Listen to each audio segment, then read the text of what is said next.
On episode 575 of the 40 Plus Fitness Podcast, we meet Gabrielle O'Hare and discuss her book, Why Women Over 40 Can't Lose Weight. You can find the full show notes for this episode at 40plusfitnesspodcast.com/575.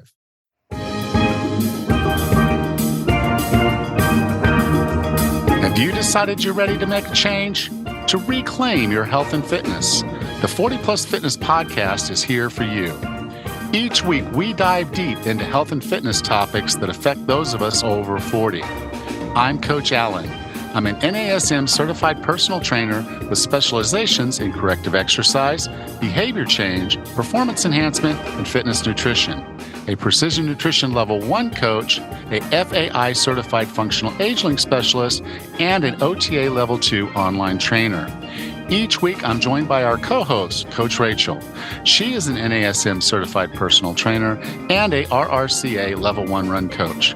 Let us be your coaches as you find your way on your health and fitness journey. All right, let's go.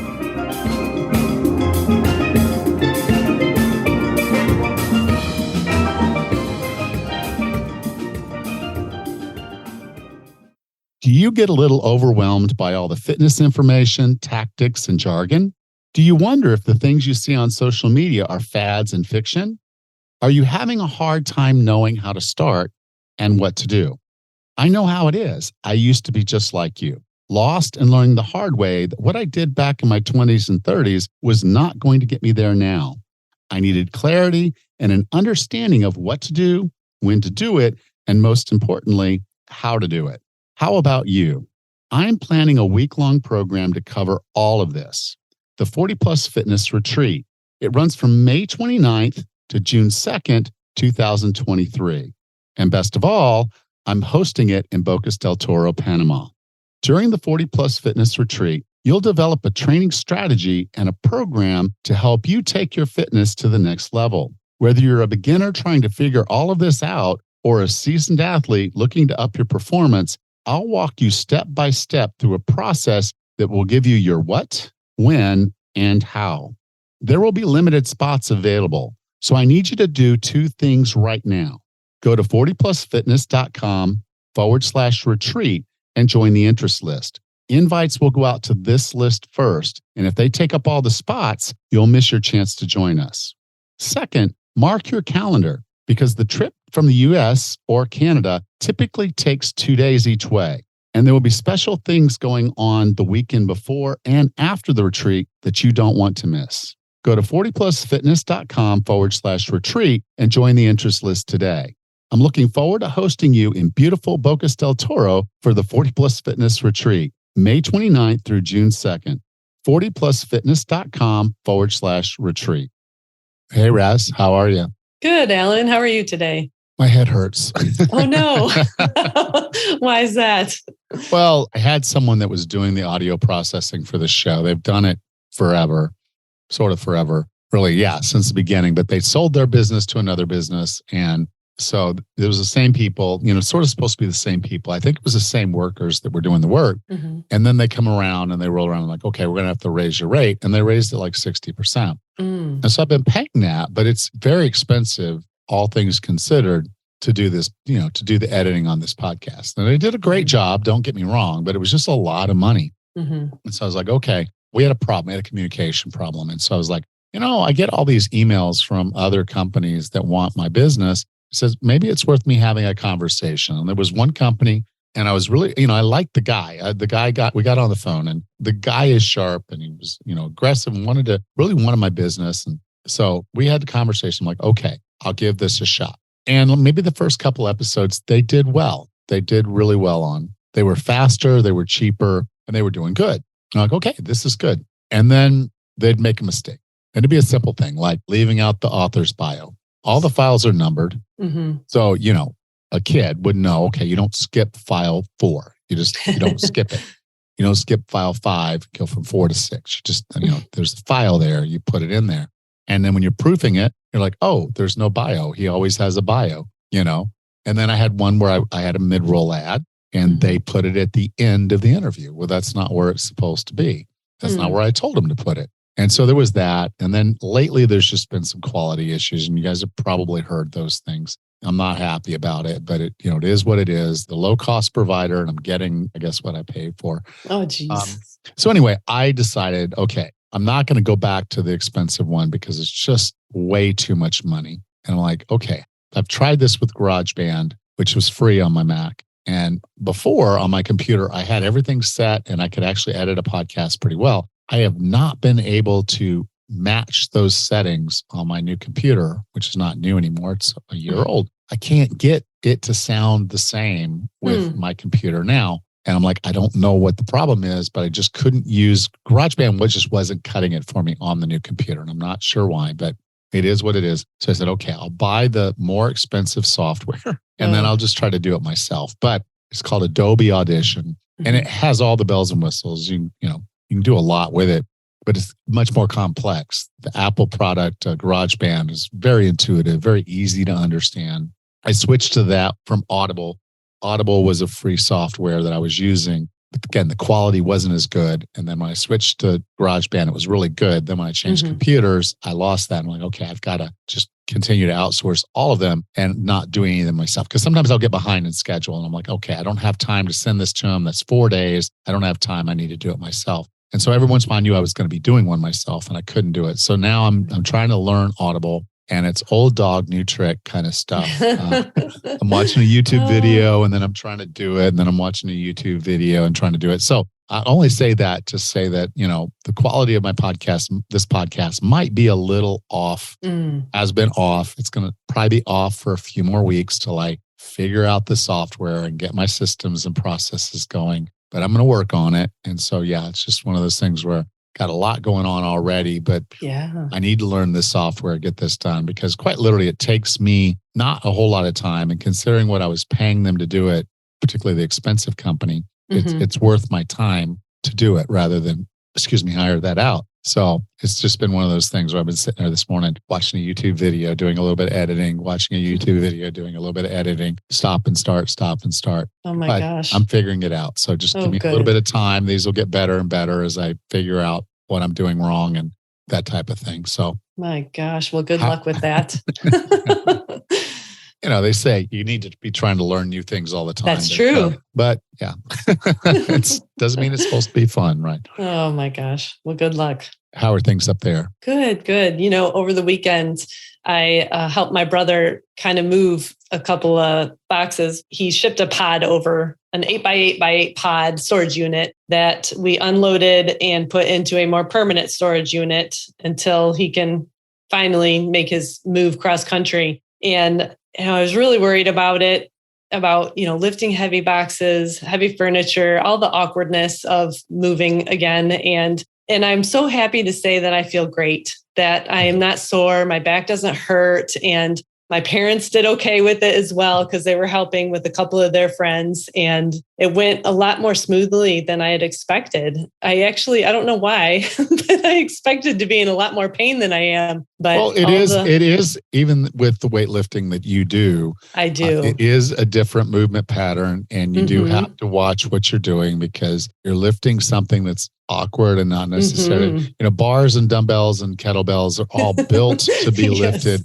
They're ergonomic, as much as they can be. But yeah, when you're trying to lift a big box that's heavy, you have to be smart about it and do it the right way. And so you probably learned a lot from lifting, but beyond that, you were smart about what you were doing. We were all being very careful, and it was just in the forefront of my mind about lifting properly and just taking my time, and it went really well. So I'll be ready for his next shipment. I got to find people like you. I was like, Yep, I'll help move. All right. Are you ready to talk about weight loss? Sure.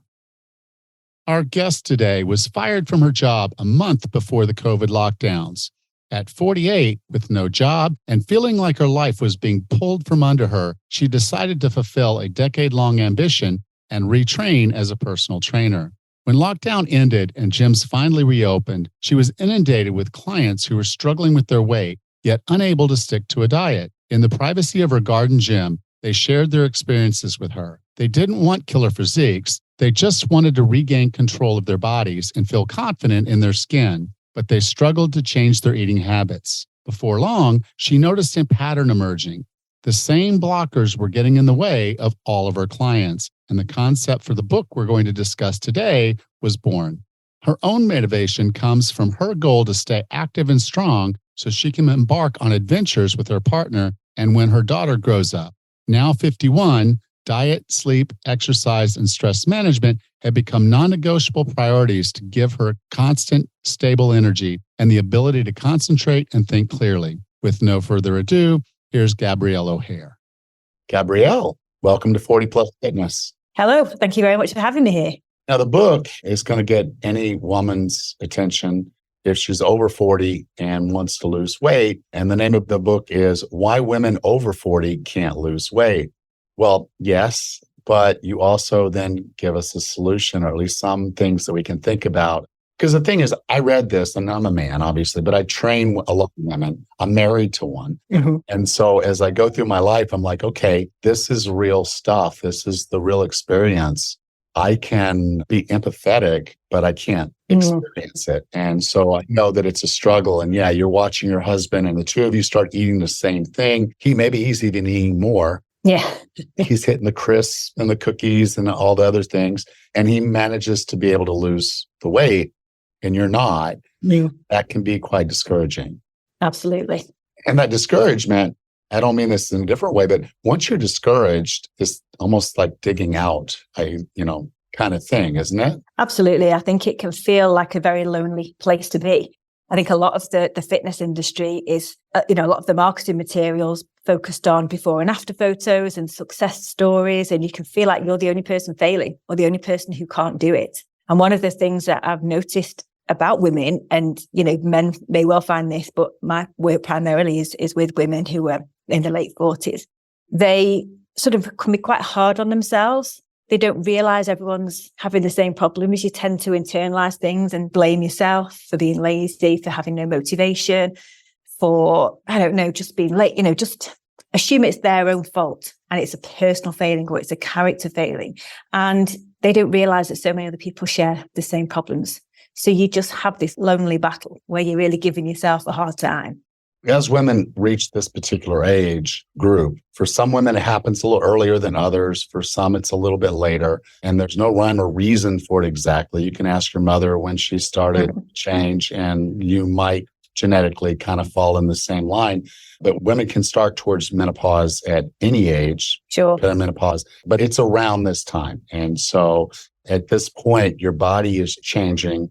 And that's going to put some obstacles, if you will, in your way that you need to be able to think through and work through. And it's also a time when it's kind of hard to work through because there's so much else going on in your life.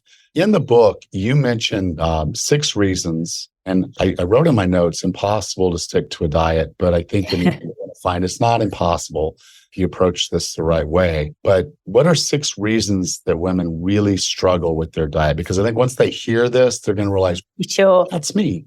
She's talking about me. A big one is self-neglect. And that's not an intentional problem. Women aren't ignoring themselves. But what happens over the years is you have children, you get married, you advance on your career, your parents can get older. There can be so many things that are vying for your attention. And women quite often want to be the givers and the carers. They're very focused on, they want to do things for the people, they're people pleasers. They don't want to say no. And that can all start to, over the years, just become a really big list of priorities and big demands on the time.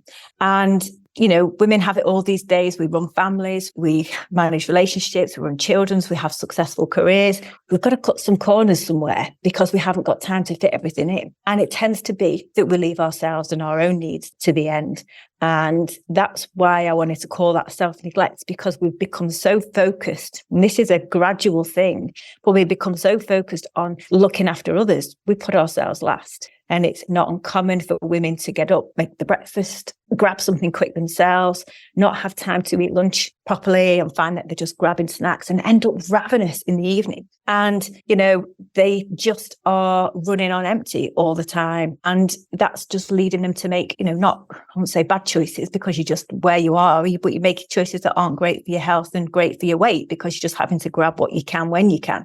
So self-neglect is one of the main ones. And that really is, just comes from the circumstance of having really busy lives and being more prioritized and focused on other people. Stress is a generic one that affects everybody, really. Again, it's a gradual build over time. Your lives get busier. And menopause, some people may or may not realize this, but menopause can make it harder for you to cope with and manage stress. So you can become more stressed at this time of your life. Work can become quite stressful. Women get a lot discriminated against as they get older, or really feel the pressure that they're not as young and as attractive as some of their counterparts. So there's a lot of things that can build up the levels of stress that you're experiencing. But we know that when you're stressed, it increases your body fat, and particularly the fat around the middle. It can affect your sleep. It can affect your food choices if people, eat to cope with stress, emotional eating. So there's a number of ways that stress can then affect your diet and therefore your weight loss. Menopause, you touched on, and there are hormonal changes that are taking place. One of them is that another source of estrogen for your body, as your ovaries stop producing it, is fat cells. So if your body can start to lay down more fat, because it can provide you with a weak source of estrogen that it needs. Estrogen isn't just for making babies or having periods. It has many, many other functions in your body. So you still need it beyond that time. And another bit more scientific, I'll try and simplify it, but another way that you can create estrogen in your body is via your adrenal glands. So your adrenal glands have got two functions. They can produce your stress hormones, and they can also produce your estrogen, or a source of estrogen for your body. But if you're stressed all the time, it defaults to the stress hormones, which is its default position. So it's going to fall short on topping up your estrogen, which then can lead back onto that cycle to the fat accumulation, particularly around your waist. So that's really what's going on with menopause. Over time, this one's going to be familiar. We live in a society where we don't eat because we're hungry. We eat to cope with feeling lonely, to cope with anxiety, because we're upset, because it's there. And those can become very invisible habits that we don't notice, that are topping up our calorie supplies all day long.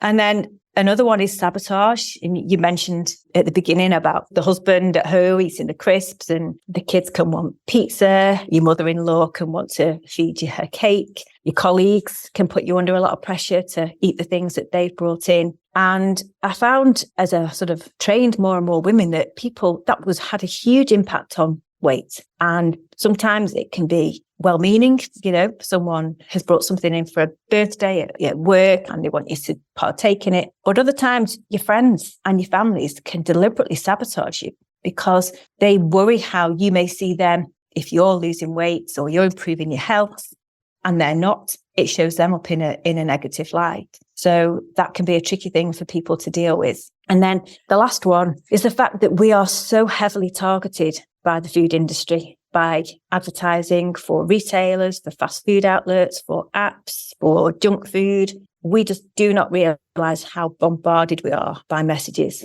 that are persuading us to fill our trolleys, our cupboards with those sort of foods. And that has a big impact. I've seen some data that suggests that in some supermarkets, more than 90% of the food on the shelves is highly processed. And, the more we're surrounded by, the more of it we eat. So there's a bigger issue going on there when you think about these 6 factors that are really going to give us lots of opportunity to eat the wrong things and eat more than we need. Yeah. And I think it's easy to see where that multiple challenges in there. And I think the only one I'd say that men don't have to deal with is the menopause, but we also menopause. Absolutely. And when you start putting extra fat, then you are creating extra estrogen, and then that's what creates moobs and everything else that men deal with as we age, and why we need to be fit and healthy ourselves. You started out this whole, because I want to shift, because this is not all bad news. No. there's good news in this book, okay? Despite the title, there's good news. You can, in fact, lose weight. But you have to do, I think, this one thing first, is particularly for a woman that finds herself being the caretaker and buying the food and doing the things and stressed out and overworked and maybe somewhere along the spectrum of going into menopause. And that is your mindset. Can you talk about the mindset that a woman needs, particularly a woman, but I think both of us, but that a woman would need going into this, I'm going to call it a battle for right now, but what kind of mindset does she need? I've talked about having a priority mindset, and it's a shift where you become your own priority. And I've used those words together because quite often you've got other priorities in your life, your family, your parents, your relationship, your career. You've got to turn that around so that you become your own priority. And that's really important. Until that truly happens, you aren't going to be able to make the changes that you need to create a healthier lifestyle, to lose weight, to get more energy, whatever it is. Because, and you'll relate to this, changing your diet, doing more exercise, improving your sleep, reducing stress, whatever it is that you need to do, it takes effort. It takes work. You're having to flip out of your normal routine and make changes. And that's hard. And unless you're really, truly committed to making yourself that priority and your health and your goals, it's not going to happen. And one of the things that to try and, help people understand what that really means, because it can be easy to say, yep, that's my priority, but then you don't follow through. And you've got to maybe listen to your language. When I shouldn't have eaten that, or I should work out tonight, but you're not doing it. And if you're using language like that, then that's a sign that you're not actually really prioritizing it. You're just paying lip service to the fact that that's something that you should do, but it's not high enough on your to-do list right now for you to make consistent action and consistent changes. And we can all do this when we want to. I ask people to maybe think back to a time in their lives where they've made a really strong decision about something that you've really wanted. It could have been getting married or starting a family, buying a house, getting a promotion at work. Everyone will be able to relate to something that they didn't just decide, I'd like to do that. You think, no, I am going to do that. And it becomes really certain and really absolute. You don't even have to think about it too much. You just make this decision and you cross the line, and then you are going to make sure that happens. You're not going to let anything stand in your way until you've done that thing that you want to do. And that has to be the same to make these changes for your life. And if you have had a problem with losing weight, because you can't stick to a diet, then you have to be committed to understanding what your blockers have been in the past and learning how to dismantle those and create the new habits that are going to last you a lifetime. And that's why you need that priority mindset, because without that, the kids will want something. Your parents will want you to do something. Your boss will want you to drop everything. You'll have housework to do. And we can make ourselves busy because we don't want to address those things for ourselves, or we can let other people steal our time from us. When you become a priority, you then start to be able to say, no, me first, you just hang on a minute, I'll get around to you later. And that's the difference. Yeah. There's two really big things that I think roll into this that I think are important. Okay. And one is that you're not asking them to do more. Mm-hmm. Yes. Ask them to decide they are the priority and they're going to do this first. Yeah. And do that later. Absolutely. And the reality I think most of us sit there and say is, well, okay, if I don't answer these emails this morning before I go into the office, is anybody going to die? And it's just, no, absolutely not. Now, does it make my little morning hours where I can sit there and have some tea and maybe biscuits and hang out and talk to the people at the washroom, by the break room? Have more time to do that because I'm not answering emails? And maybe the answer is yes, but does that serve you better than getting this workout in or preparing your lunch so you have a healthy lunch available to you? Absolutely. Function of prioritizing, and it's not about putting something new in, it's about pushing bad stuff out because it's not priority and it's not really serving you. That's absolutely right.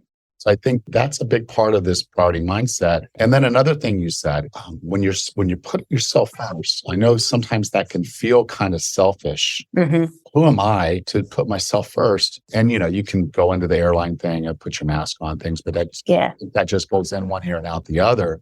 But the reality is this: if you love someone and you needed to do something for them, like needed to carry your spouse to the airport, And I know the traffic to Heathrow is like insane. Yeah. So you're in the airport by 5 o'clock in the morning. Where are you at 5 o'clock in the morning? You're at departures, dropping off your significant other. If your kids really need to be somewhere, like go to school or do this, and they need to be there at a certain time, we have no problem dropping everything to make that happen. So the then question comes up is, why wouldn't we do that for ourselves? Why wouldn't we schedule a workout and say, this is like a meeting with my boss. I'm not going to diss my boss and skip it. Go, I'm going to do the work because I'm my boss. My boss said, be here at this time.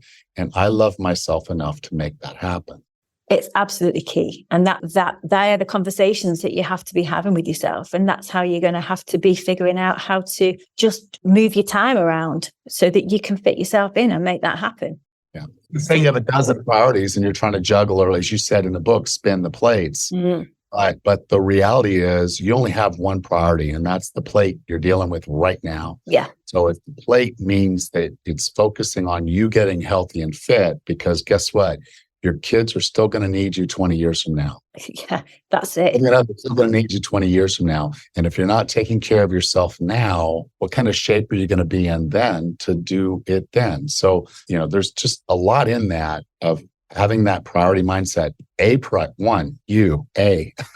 Yeah. This moment, eat the right thing, or in this moment, do the workout, get it done, because the payoff is worth it. Yeah. And it's making it simple, isn't it? And keeping that focus. And I like the way you said that, in this moment, just that one thing. We sometimes have so much baggage, we wrangle with ourselves and we procrastinate.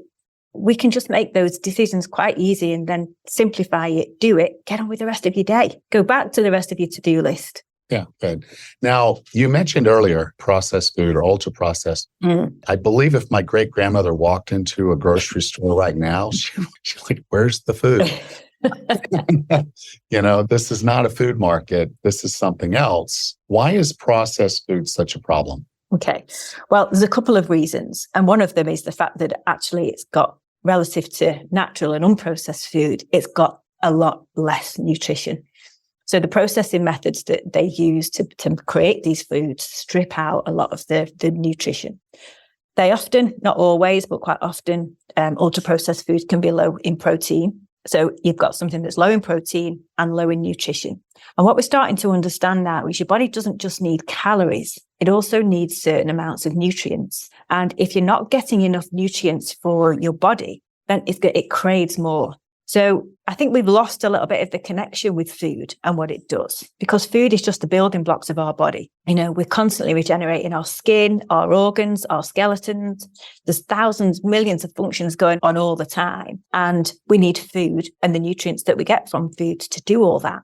So that we're now starting to understand that as we get smaller concentrations of nutrition in these ultra-processed foods, which are relatively high in calories, our bodies are actually sending a signal, hey, we've not had enough, eat more, eat more. So we're trying to eat more of these foods that are actually high in calories to try and get the nutrients because they're so scarce. So that's one of the theories of why we crave and we overeat these ultra-processed foods. The other thing is that they are deliberately created, their recipes, to be really highly palatable and highly pleasurable.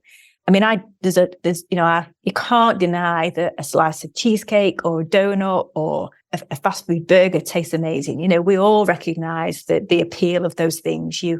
They're designed to be very intense in terms of the flavor, and they give us like a big sort of pleasure hit in our brain. And that again makes us think, oh, that's amazing. I want more. I want a bigger portion. I want it tomorrow. So it does actually, though, these taste sensations are a lot higher and a lot more intense than natural foods are. And therefore we want more. The other thing as well is that if your diet's heavy in ultra-processed foods, you're going to have a higher percentage of calories from carbohydrates. And that's the sort of food component that spikes your blood sugar. That in itself causes cravings, has you spending more time in fat storage mode. So it's not just calories that influence whether you're overweight or not. It's actually the carbohydrates because of the effect that they have on your hormones.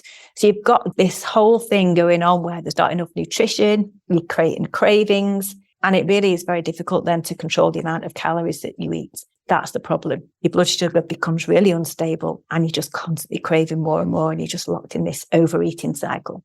Yeah, I see it all the time, and it's funny because, you'll have this group that'll say, well, no, you've got to eat low carb and this and that. And then before too long, well, the food companies figure it out. Okay, we need keto friendly snacks. Yeah. And it's still processed, it's still refined stuff. And maybe it doesn't have sugar, and maybe not as much of the carbs, but it doesn't have any protein either. So it's devoid of anything that calories. Anything useful. Yeah. And then over here, they're like, no, you need to be vegan, but we're going to make vegan hamburgers and vegan hot dogs and vegan andouille sausage. And you're like, okay, the food companies know that this is a marketing ploy and they know they play with you. And I had a guy on a long time ago, but the book stands out because the cover was so special. It was called The Dorito Effect. And literally these food companies have food scientists that their sole job is to make you eat more. Yeah. Yeah.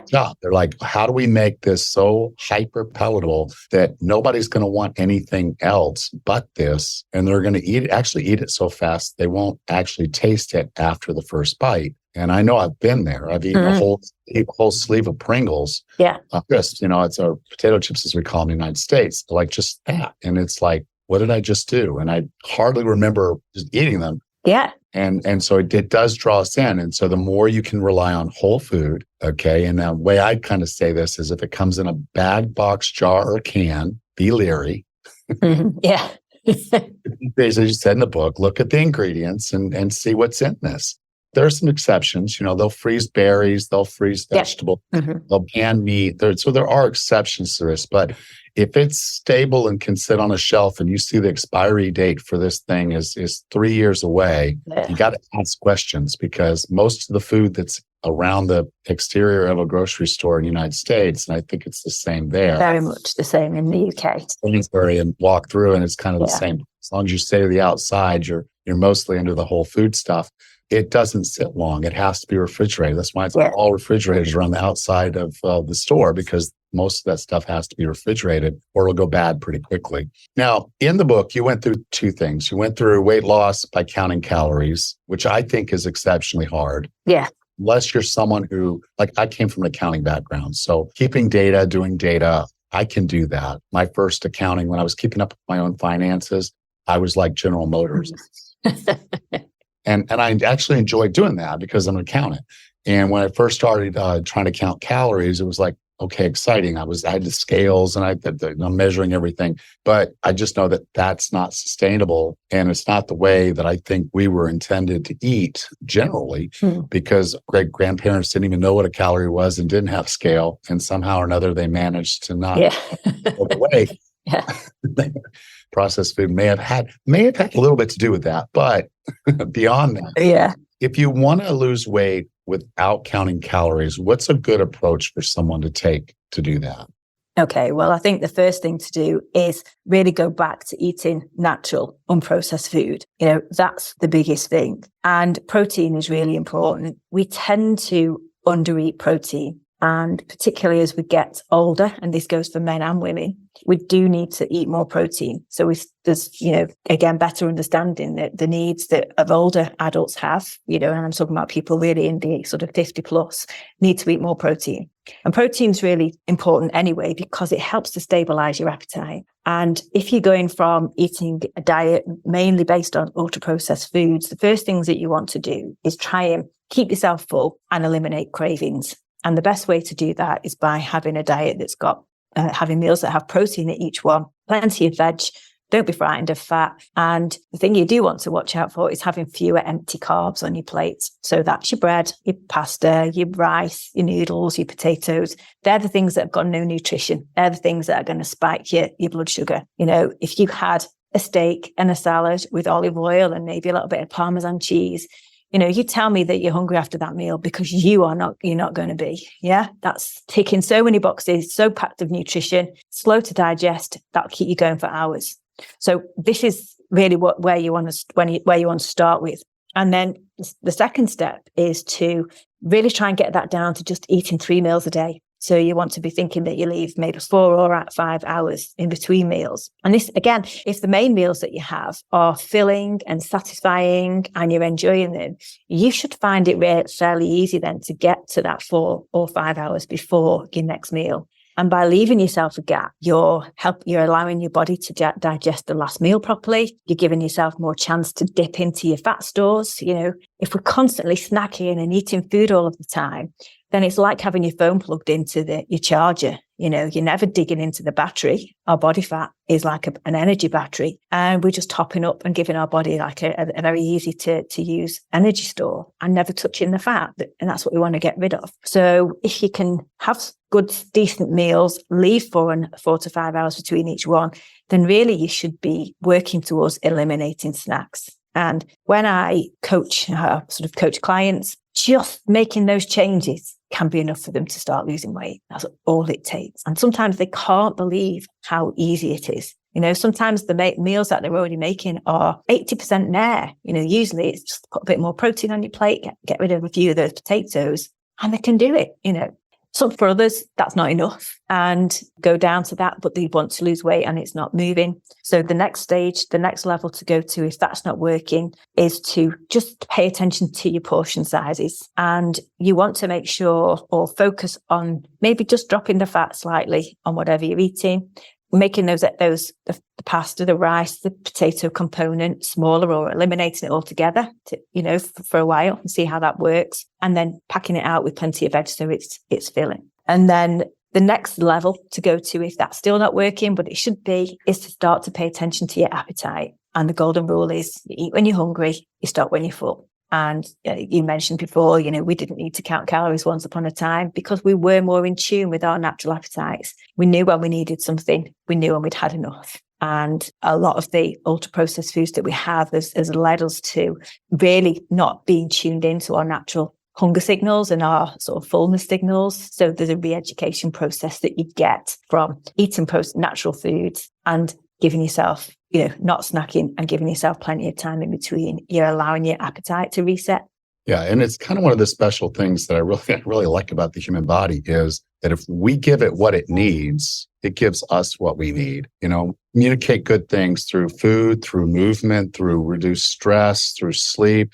And our body realizes, hey, we're in a pretty good place. We're pretty safe. I don't have to really be stressed all the time. I don't have you know, fire cell looking for food all the time because it's plentiful and I'm getting good nutrition. It kind of falls in line. Your hormones somewhat more fall in line and everything just gets easier. Absolutely.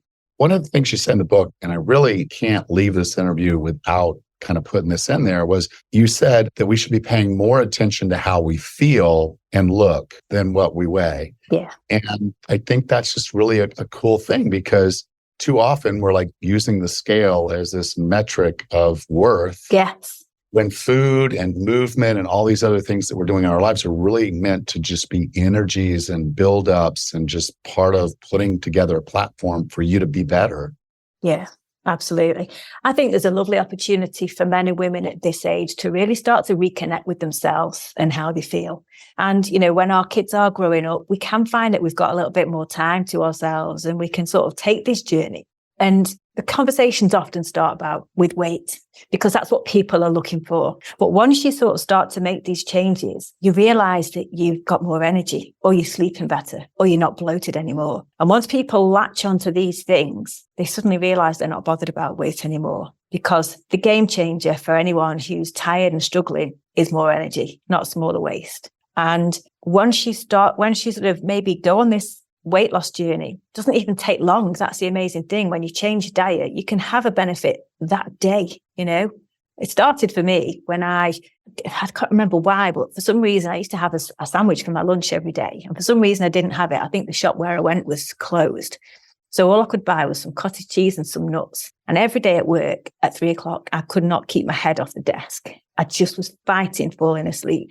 And this one day I had cottage cheese and nuts for my lunch. I was wide awake all afternoon. And that's how quickly the effect of food can change how you feel. And that's when people start to recognize that, they can't believe it. You know, I had a client and her and her husband had young kids. You know, it was a big change for them to go and make all the food from scratch. And a couple of weeks in, they decided to order a takeaway. And the next day, they couldn't believe how awful they felt. They didn't have the energy to play with the kids. They just felt really below par. And they hadn't put on weight in one night, but they felt awful. And it's things like that the sort of the penny starts to drop and the sort of jigsaw puzzle pieces start to fit together. And you say, no, I don't want to feel like that anymore. I want to feel like this. Because when you feel great, when you've got good energy, when you're getting good sleep, your mind gets in a better place. And you want to go and live your life and do more things. You've got that capability to go and do things, and your weight suddenly becomes less important to you because you're too busy doing other things. Gabrielle, I define wellness as being the healthiest, fittest, and happiest you can be. What are 3 strategies or tactics to get and stay well? First one, I think, would be, and I love that. I love the healthy. I love putting those things together. And I think if you align your health and fitness goals with your happiness goals, then that's the best way to start because they're all related. I think there's far too much focus on health and fitness as weight loss tools or all about calories. The combination of getting fitter, eating better, gives you the energy, gives you the drive, gives you the confidence. Then you start to feel happy. You can start to pursue the things that you're interested in. That's a really powerful way of connecting all of those things together. One of the other things that sort of links into that as well, actually, is the idea of learning how to eliminate useless thoughts from your mind. And food and eating can take up far too much headspace. We think about what we're going to eat next. We feel guilty about eating something else. We're trying to sort of resist a craving. That can all add up to thinking about food 24/7. And, once you start working on putting food in its rightful place, it's something there to give you energy, to make you feel good. It can actually start to free up your mind. And that's quite something, when suddenly you're not constantly thinking about food anymore or fighting hunger or cravings. There's an empty space. So you can have a lot more peace in your mind. One of my clients recently was saying, I don't understand it. I just want to clean the house. I've done loads of jobs and I'm just going through everything and sorting everything out. And that's because she didn't think about food. She was suddenly being able to use that attention, free up that space to think about other things. And that's one of a massive benefit of just changing that relationship with food. Gives you more it gives you more capacity, gives you more headspace. And my last one is you've got to learn to love and accept yourself as you are now. When we're always critical of ourselves, when we're always in a position where we're unhappy with how we look and always trying to change, then we just have this it just puts a cloud over the whole of your life. Every day you can be self-conscious or you can be hiding your stomach or worrying what people are thinking about you. It just takes a lot of enjoyment, a lot of pleasure out of your life. And it can be quite hard for people to let go of that self-hate because they feel if they accept themselves as they are, they're suddenly going to eat everything and go out of control. But really, when you start to be kind to yourself, to think about doing things to yourself that make you feel better, we go back to feel and being guided by how you feel, you are actually then start to create more respect for yourself. You get that freedom in your mind and you start to be able to shift your attention onto doing things that you enjoy and becoming happier, So that's how that all links in. Great. Danielle, if someone wanted to learn more about you or learn more about the book, Why Women Can't Lose Weight, where would you like for me to send them? Well, the book's available on Amazon, so that's an easy one. If you just put the title into Amazon, you'll find that. If you want to find more about me and my online products and my coaching, then I've got a website, which is GabrielleO'Hare.com. Nice and simple. All right. Well, you can go to 40plusfitnesspodcast.com/575, and I'll be sure to have links there to the book and to your website. So, Gabrielle, thank you so much for being on 40 Plus Fitness. Thank you very much for having me. I've really enjoyed this today, Alan.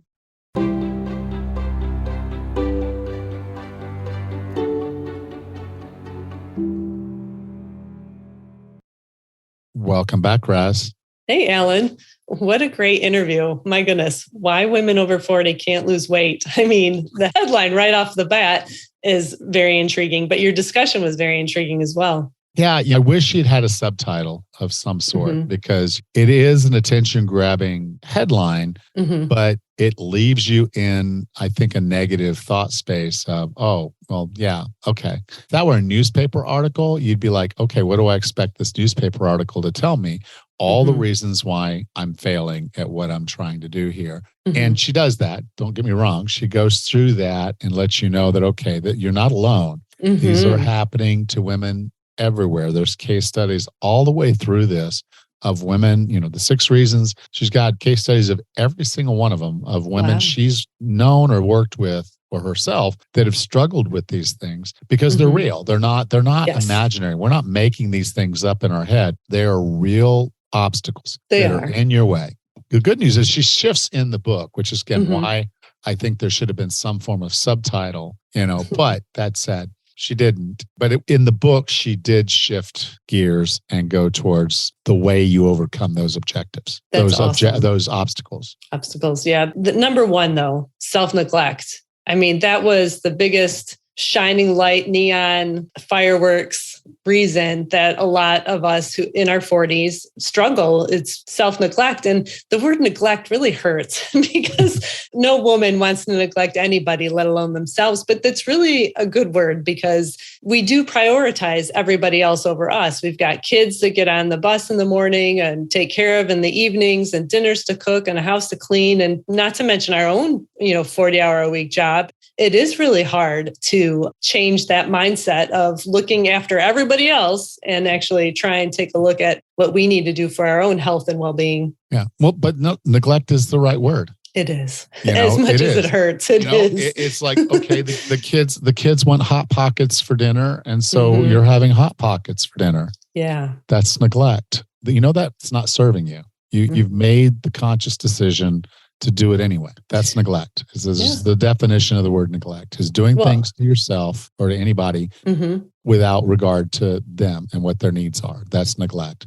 And I've done that. I have absolutely said to my kids, I am not cooking 2 different meals. And I've gone through that. But the fact of the matter is that I need to eat in the way that benefits my health and well-being. And they need to eat in a way that they'll eat something before going to bed at night. So, it is difficult, but it is important to look at all those obstacles and then decide how to navigate around them to put yourself as a priority. Well, and even men struggle with some of these things. I mean, when we start talking about self-neglect, for me, it was my career. It wasn't kids. It was the career. And what I needed from a lifestyle to be successful at what I was doing was 16, 17, 18-hour days. I was on 6-7 days a week, 16, 18, at one point, 20-hour days, 6 days a week. And then I even came in on Sundays, sometimes just to catch up because I was behind, as much as you think, how would you be behind? There was so much work to do. In fact, when I left and they hired the new guy, he worked for about 3 months and then he quit because he said there's just no way he could keep up with that volume. Sure. But that was my career. That was my focus. In fact, as a result, I was neglecting everything else. I was neglecting my family. I was neglecting my health. I was neglecting my fitness. Everything. And that's where I was. And it wasn't until I got a priority mindset, is the way she phrases it. But it wasn't until I had that priority, set my priority and said, no, I have to be healthy and fit. There's no other answer. And that's what I did. I think that a lot of women too need to get to that point where they make that decision. It's hard for us. It was hard for me to make that decision that, okay, what has to give? What do I need to do? Like, what can I renegotiate with my husband? What can I do for the kids? But then that take back some time for myself, how to make that decision and then get creative about doing it, about finding a solution. And when the kids were young, I would wake them up from school. I would go do my workout, made sure they had breakfast and got on the bus. It's those weird moments of time. Or when they were in babies, I would tuck them in bed at night. And then between 8:30 and 9 o'clock, I met another lady in my subdivision for a run around the subdivision. So it's not the best time of the night to be working out, but I took the time when I could. And that's just how life goes. Your schedule changes, negotiate with your husband for different chores or whatnot, maybe even work with your job to shift hours if you could, or take a working lunch break and go to the gym on your lunch break. I mean, it's just the point of you got to put yourself first and then figure out how to make that a priority, how to get in your workout, how to get in the good meals and things like that. Yeah. And until you're doing it, you haven't prioritized yourself. So the thought of, well, I want this isn't enough. Your actions are your priority. I'm just going to put that out there. So if you're not doing it, don't say this is your priority. Don't say your health and fitness is your priority because you're not doing it. You do your priority. Yeah. You do it. You just do.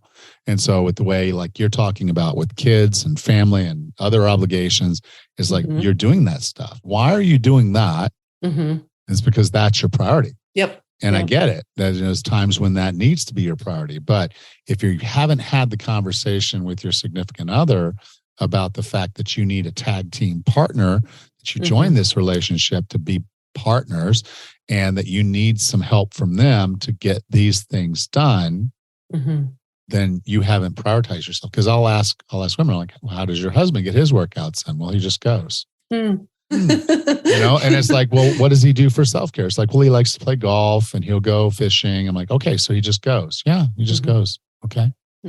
Priority, and that's the only thing. You haven't said anything. And so you can't expect mind reading and just say, so going to set a priority, your actions have to follow through, or it really wasn't a priority. It was just a nice to have. Yeah. Yep. And it's just a matter of having that conversation with your husband or spouse or friends, your parents, anybody that could give you a hand, and so that you can keep up with things and take care of yourself. And there are all kinds of strategies that you can take, eat better, to move more, to do these other things that aren't going to like blow you out of the water by adding tons and tons of hours onto your time. And I think that's where a lot of people get lost is like, well, I don't like doing this. And I'm like, well, guess what? Yeah. So I've had people, I don't like batch cooking. I'm like, okay, then this isn't a priority for you. If eating out is something you have to do every night, or eating Hot Pockets from a microwave is what you have to do, then that's your priority.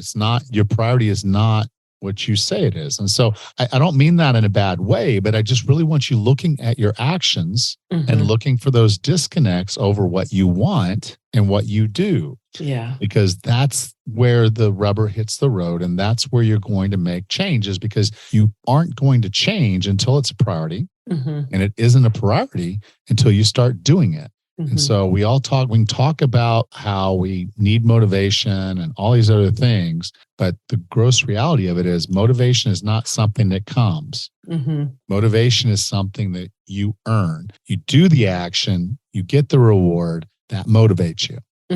Sure. Now, there's other things you can do to put in there, coaching, social accountability, things like that can help get this all started. But you got to do the do first. And then the motivation will build. Yeah. You wait for the motivation, you're going to still be waiting there a year later. No, yeah. Sometimes it's really hard, but I think that if you can really get creative, put your workouts on the calendar and just be diligent with taking the time that you need to take care of yourself. I mean, it's the mindset. You just need to make yourself just as big of a priority as everybody else in your life. Absolutely. All right. Well, Raz, I'll talk to you next week. Awesome. Take care, Alan. You too. Thanks. Bye-bye.